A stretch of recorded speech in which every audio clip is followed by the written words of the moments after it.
Hey everybody, this is Charles Calhoun, aka the ShadeTree Pro. Now, what I'm getting ready to do, I'm getting ready to show you something, and I'm getting ready to show you all how, and I'm getting ready to bring everybody under the shade tree. Now, what I'm getting ready to show you here is how I initially started my whole philosophy. Now, I told you about 8 years ago when I couldn't take it anymore.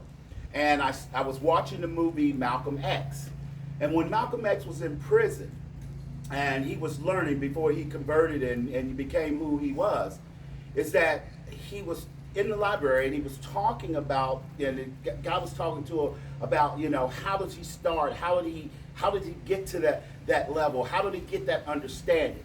And I remember the gentleman that he was speaking to, the first thing is he told him when he started copying out the dictionary was something so simple. And he started with the very first word in the dictionary, aardvark. And from there, he copied out the entire dictionary. If I'm not mistaken, I heard that J.C. did something of that nature. So when I start thinking about my philosophy and how I was going to teach my philosophy, it reminded me that when I was in the United States military, I was in the Army Reserves, I was a 63 Bravo, a light vehicle mechanic. And growing up on my granddaddy's farm and all that, I could put engines together left and right, lawnmower engines and all that stuff. But what happened is that I learned that when I got into the classes, they had all the lawnmower pieces or the one-cylinder engines, and anybody who's been in the military and been through the mechanical part of the military, that they'll have it laid out and there's a sequence that everything follows. And I was like, wow, that's interesting, because I was a little thrown off because I kind of like, quote unquote, and the name shade tree, I kind of shade treed it together kind of like my granddaddy taught me. Sometimes it might be a piece still left off, or something of that nature, but the lawnmower started and we moved on. But here, as you can see, as I progress and I start showing you these things, like I said, when I go to break it down, I'm going to show you how I initially started.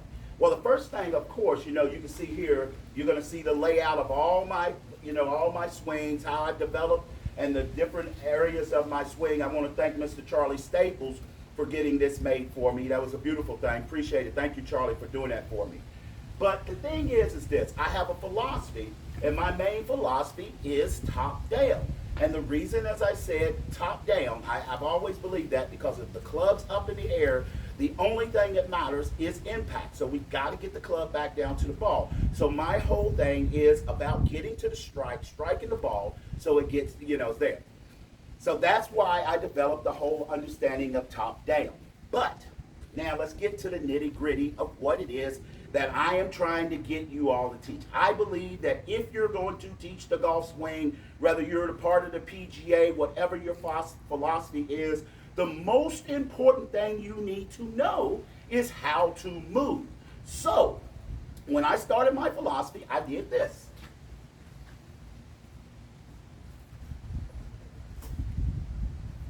I broke the body down into what I define as the 6 major joints on each side of the body. Now you can see my skeleton that I got set up. I own the rights to that skeleton. I'm just let that be known. But what happened is that I broke the body down into its movements. And if you notice, I got right here the shoulder socket. It is the absolute superior joint of the human body because it's got 360 degrees of motion.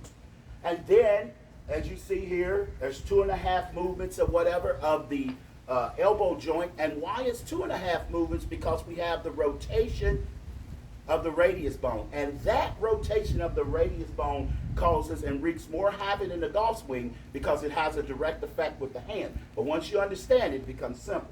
Then you got 4 movements of the wrist, up, down, left, right. I got those as well. And then you look at the hip sockets. The hip sockets, I got 360-degree rotation of the hip sockets that if I lift my leg up, and then I got like 180 degrees if I could turn my leg out there. There's, and there's varying degrees of that. Then, of course, you got your knee joint, which is basically 2 joints, up, down. It's considered as a hinge joint.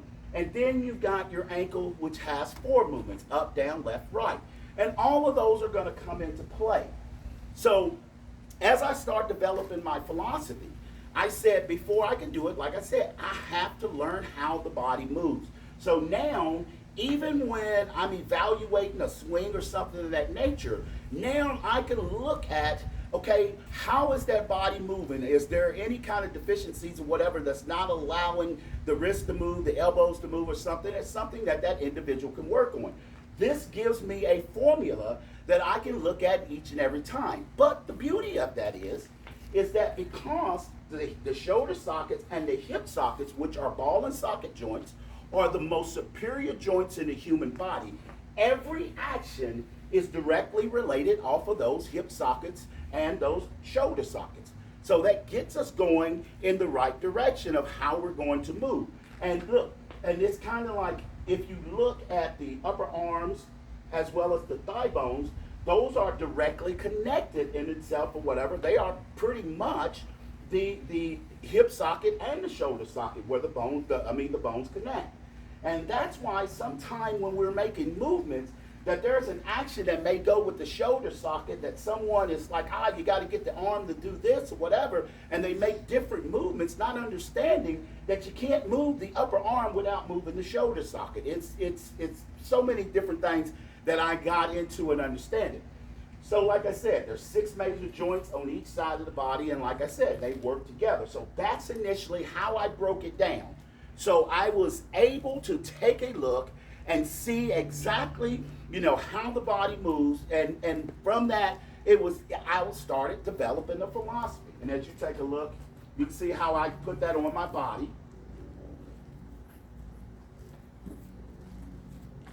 And I start breaking it down there. You can see how I broke it down, and like I looked at the whole framework of the body, the top of the head to the bottom of the feet, and I start applying those sections of movements into the body. Because once again, you cannot move the body unless you know exactly how that body is supposed to move. And once you understand how the body moves, trust me, it truly makes the golf swing or any sports. Because remember, these actions that I'm talking about in my philosophy, it is conducive to any sport. It doesn't matter, because anatomy is anatomy, and the human body is the human body, and it moves for a reason. And it's very, very important that you understand it and get that. Now, the reason that I'm showing you all of this, and I'm getting you prepared for this, because, if you know anything, and I know most of y'all know Kevin Hart out there, and one of Kevin Hart's comedy skits or whatever, the first time he used profanity supposedly in school, he talked about this skit. He walked in because his parents said he could do this, and told him exactly what to say to the teacher. Then he walked in and he told his boys, he said, all I'm going to tell you, it's about to go down. And I'm telling you all right now, when you get under the shade tree and you see what's coming right now, let me tell you what, it is about to go down. Because I'm getting ready to tell you what the golf swing is. I'm getting ready to tell you how to move in every sport. Like I said, I can sit here and tell you with my dead fingers. I got training aids that I'm in the process of trying to get to the market and whatever. Hey, look, if a video company want to come get with me, hey, come get with me. Because like I said, I'm getting ready to tell the world about my philosophy, what it's about, and like I said, it is about to go down. Because I'm going to give you a little something you understand that people are not paying attention to. One of my boys wrote this book. It was called The Invisible Golfer, J.C. Calloway. He wrote a book called The Invisible Golfer. Let me explain something to you. There is nothing in the world more invisible than a black golf instructor. I'm being real about it. I'm telling you how it goes. Because the dude that I'm associated with, my boy or whatever, he's getting ready, he's got his Corn Ferry Tour car. Do you all know that I am one of the only African-American golf instructors in the entire world, and that I mean who is directly associated, and I mean directly, like not one of those just standing back looking like, nah, dude, do this, and that's how it's done, that's why it's done or whatever. with a player who holds a major tour card. And I'm talking about from Korn Ferry Tour and above. My boy's got his Korn Ferry Tour card. Y'all seen the videos of it. I have much love to him, Tommy, my dude, and I love him to death, man. And I'm hoping the best for him or whatever. But if he keeps doing what he's going to do, you're going to see him out on the PGA Tour. But now, so before I get ready to close here and let you all understand, like I said, I'm just not making and guessing like you see a lot of these people. Look, people pay too much money for golf instructors to sit out there and guess. Tour players losing their games or whatever just because people are out there guessing. I think this right. It might work or whatever. Let's try it or whatever in a sense or whatever. I heard Butch Harmon once say that, you know, when it comes to the average player, amateur players or whatever, you know, you can kind of guess with them. No, you cannot. No, you can't. And then he said, okay, but you can't with tour players. Well, if whoever's paying their money, your job as a teacher or whatever is to teach them, not to guess what they're doing. I don't guess. I tell you what to do and how to do it because anatomy don't lie. And let me show you something here.